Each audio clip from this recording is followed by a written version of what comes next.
Bismillahirrohmanirrohim. Assalamualaikum warahmatullahi wabarakatuh. Apa kabar anak-anakku sekalian?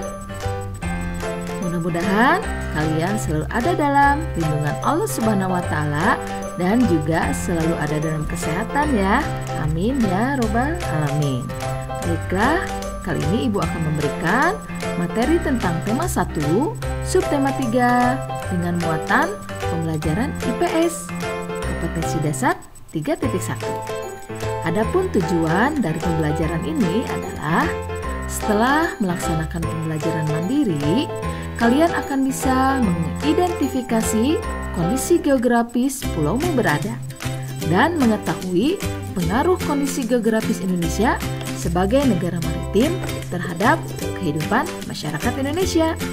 Baiklah, perhatikan materi selanjutnya. Nah, ini adalah pengaruh kondisi geografis di Indonesia sebagai negara maritim terhadap kehidupan sosial masyarakat. Nah, sebagai negara maritim dan negara kepulauan, kita berada di antara benua Australia dan Asia yang membawa pengaruh terhadap kehidupan sosial budaya. Nah, hal ini bisa terjadi karena dengan posisi Indonesia menyebabkan Indonesia itu menjadi jalur perdagangan dunia. Perhatikan pada gambar di samping. Nah, itu adalah beberapa dampak yang diakibatkan oleh letak dan kondisi geografis bangsa Indonesia sebagai negara maritim atau negara kepulauan. Yang pertama adalah komunikasi dan interaksi antar penduduk menjadi lebih mudah, baik antar warga Indonesia maupun orang Indonesia dengan warga negara asing. Nah, hal ini didukung adanya kemajuan teknologi di bidang pelayaran antar pulau dan antar negara.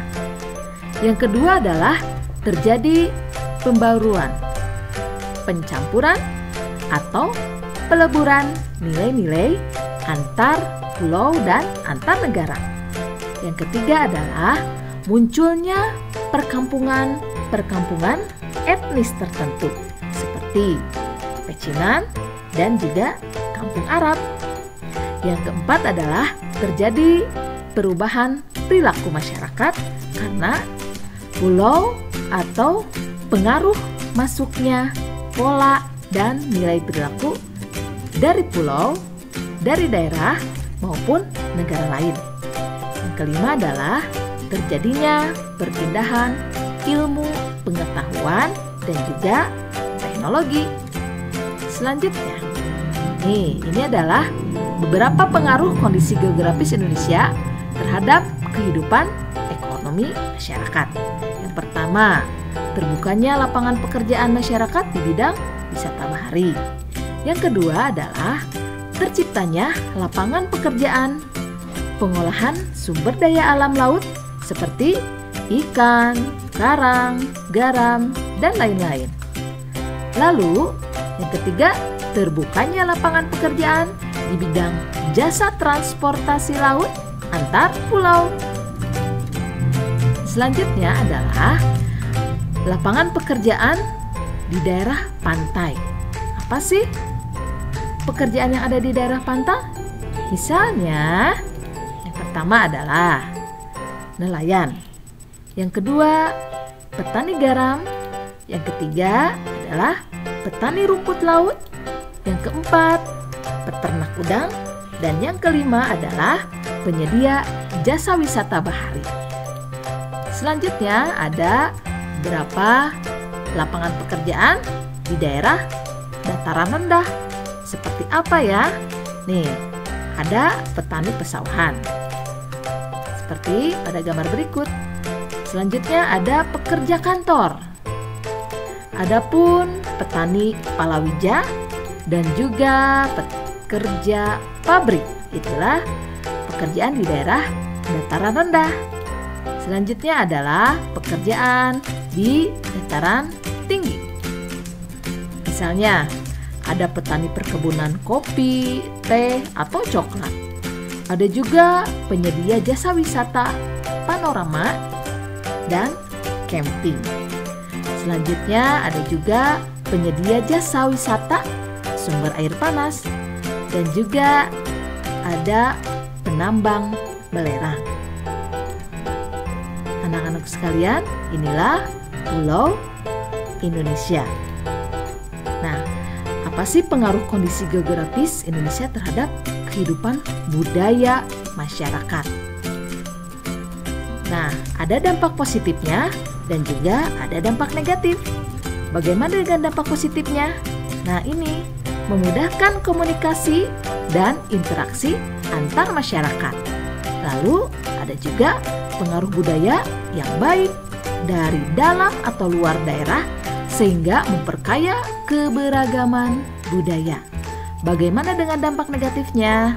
Nah, biasanya akan hilang budaya asli karena tergerus oleh budaya luar. Lalu, adapun munculnya budaya-budaya baru yang belum tentu sesuai dengan budaya setempat. Itulah pengaruh dari kehidupan budaya masyarakat. Coba perhatikan. Nah, ini adalah keberagaman kekayaan budaya Indonesia. Ada apa saja ya? Yang pertama, ada keragaman suku bangsa. Yang kedua, bahasa daerah yang beragam. Ketiga, keragaman pakaian adat. Lalu, keragaman rumah adat. Selanjutnya, keberagaman senjata tradisional dan juga keberagaman alat musik tradisional. Itulah keberagaman kekayaan budaya di Indonesia. Ini selanjutnya adalah pengaruh kondisi sebagai negara maritim dan kepulauan di bidang transportasi. Misalnya adalah adanya pembangunan pelabuhan untuk transportasi antar pulau jalur udara. Lanjutkan, adanya pembangunan bandara udara untuk transportasi antar pulau jalur udara. Selanjutnya adalah perkembangan industri pesawat dan kapal. Dilanjutkan adalah bagaimana dari kesimpulan ke seluruh pengaruh tersebut. Adanya dampak positif dari kondisi geografis sebagai negara maritim dan kepulauan. Yang pertama, Indonesia itu terletak di jalur perdagangan dunia. Yang kedua, Indonesia kaya akan budaya. Yang ketiga, Indonesia memiliki kekayaan sumber daya alam laut yang melimpah. Yang keempat, potensi menjadi negara pariwisata. Dan yang kelima, Indonesia memiliki keanekaragaman hayati yang melimpah. Keanekaragaman hayati yang melimpah. Yang keenam adalah penyebaran ilmu, pengetahuan, dan juga teknologi. Selanjutnya adalah terciptanya berbagai lapangan pekerjaan. Bagaimana dengan dampak negatif dari kondisi geografis Indonesia sebagai negara maritim dan kepulauan? Yang pertama, masuknya budaya asing yang tidak sesuai dengan nilai-nilai Pancasila.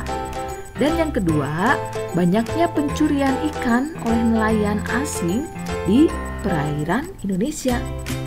Yang ketiga, semakin tersingkirnya transportasi tradisional. Dan juga yang keempat, berpotensinya eksploitasi sumber daya alam laut besar-besaran yang tidak diimbangi oleh kearifan lingkungan. Jadi, akan merusak biota laut. Nah, seperti itu ya. Mudah-mudahan apa yang Ibu sampaikan sangat bermanfaat untuk kalian. Untuk itu, kita bertemu di pembelajaran berikutnya. Wassalamualaikum warahmatullahi wabarakatuh.